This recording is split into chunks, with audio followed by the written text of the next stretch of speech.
अधिक व्हावे. सकळांच्या पाया माझे दंडवत आपुलाले चित्त शुद्ध करा विठ्ठल.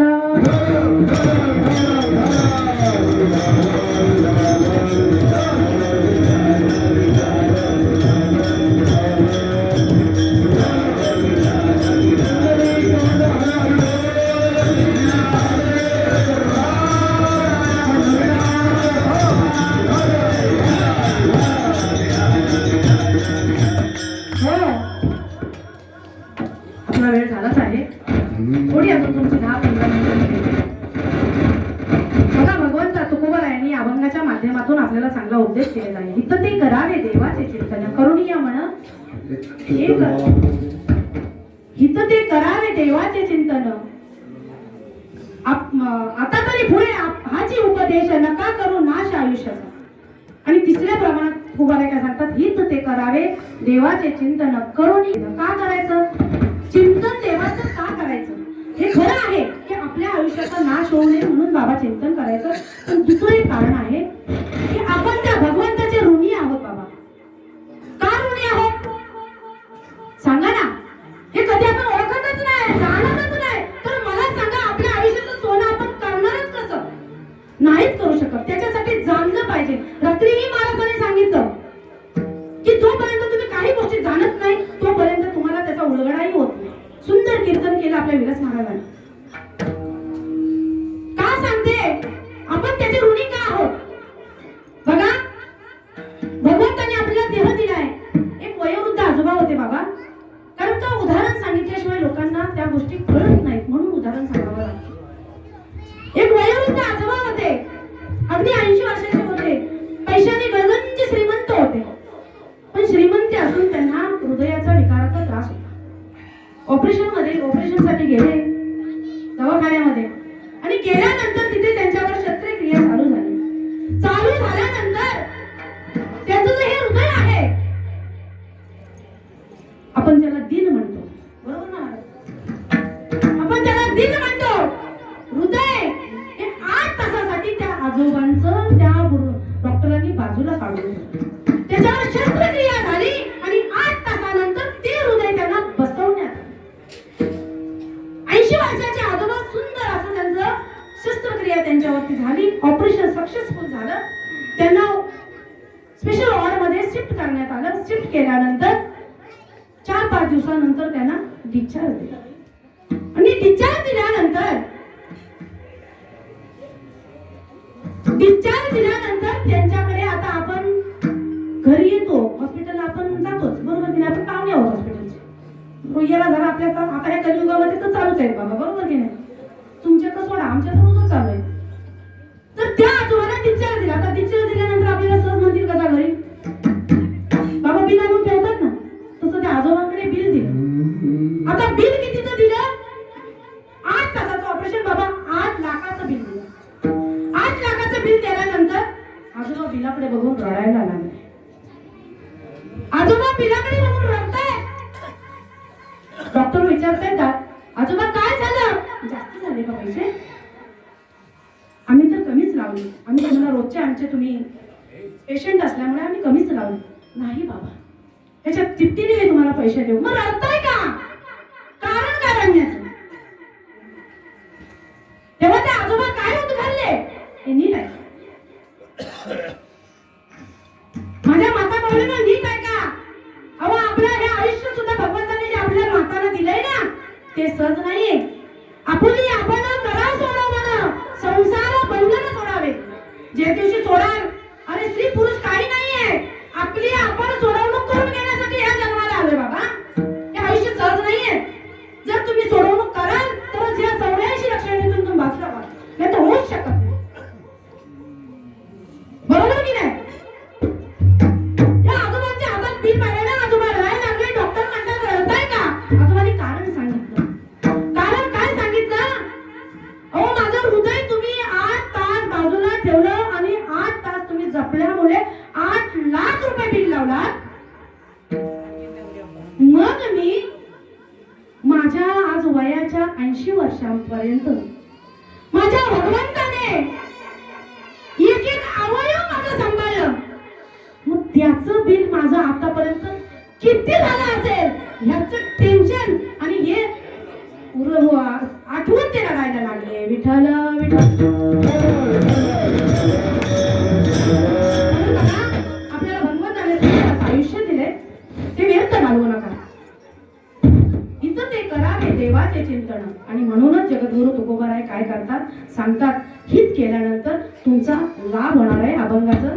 तुका म्हणे लाभ होया तोला पार, तुका म्हणे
व्हावे. आता हा अभंगाचा तुमच्या समोर मी थोडासा सारांश ठेवला, त्याच्यातून तुमच्या लक्षात आलं असेल की आपण ह्या प्रपंचासाठी व्यापार करत असतो, बरोबर की नाही. हे प्रपंचाचं साधन साधण्यासाठी आपण रात्र कष्ट करत असतो. व्यापार कशासाठी करतो, नोकरी कशासाठी करतो, पोटासाठी, लाभ होण्यासाठी की नाही. म्हणून तुकोबाराय सांगतात तुमचा लाभ कशात आहे हे तुम्ही जाणून घ्या, बरोबर की नाही. आता मला सांगा, आपण श्रीमंत आहोत का, आपल्याकडेच पैसे आहोत का, आपण काहीच नाही आहोत. संतांच्या पुढे फिके आहोत आपण चाराने मिळाले नंतर आपण त्यांना उड्या मारतो. मारूच नका. जगद्गुरु तुकोबारायांची जी पहिली पत्नी होती, जी पहिली भार्या होती, इतकी श्रीमंत होती ना की आजच्या अंबानीला सुद्धा लाजले, एवढी श्रीमंत होती. पण ती श्रीमंती रात्री महाराजांनी सांगितलं, देवाने सगळं घेऊन टाकलं, वैराग्य दिलं तुकोबारायांना, वैराग्य दिलं. आणि त्यांचं वैराग्य कुणाच्या कानावर गेलं, छत्रपती शिवाजीरायांना. छत्रपती शिवाजीरायांनी सुद्धा मानाचा मुजरा त्यांना घेऊन आले. कशासाठी, हे तुम्ही घ्या. तुकोबारांनी काय सांगितलं, तुमचं येरवित्त धन मजसी मृत्यके समान, आम्ही तेने सुखी म्हणा विठ्ठल मुखी. तुमचं येरवित्त धन मजसी मृत्युके समान. आमच्यासाठी हे धन कसं आहे, मातीमोल आहे. म्हणून जगद्गुरु तुकोबाराय अभंगाच्या शेवटच्या प्रमाणात सुंदर असं सांगतात, तुका म्हणे लाभ होय तो व्यापार. व्यापार आपण कशासाठी करतो, तर पैशासाठी, लाभसाठी, म्हणजे ही लक्ष्मी आपल्याला पावन होण्यासाठी. मग खरोखर आयुष्यामध्ये लक्ष्मी कोण आहे आणि ती कुठे पावली पाहिजे, तर आपण जेव्हा आपल्या आयुष्याचं साधन कशात आहे शोधू ना, तेव्हा आपल्याला ती लक्ष्मी पावते. कशासाठी, तर म्हणूनच तुकोबाराय सांगतात तुका म्हणे लाभ होय तो व्यापार. मग आपण व्यापार कशासाठी करतो, लाभासाठी. मग आपला लाभ कशात आहे, तर भगवंताच्या नामचिंतनात आहे. आणि नामचिंतन केलं, जसा व्यवहार करायला आपल्याला लाभ होतो, तसा नामचिंतन केल्यावरती लाभ होतो. आणि तो कुणामुळे होतो, तर त्या संतांमुळे. संतांनी आपल्याला मार्ग दाखवला, त्या संतांचं एक वेळ वजन करा.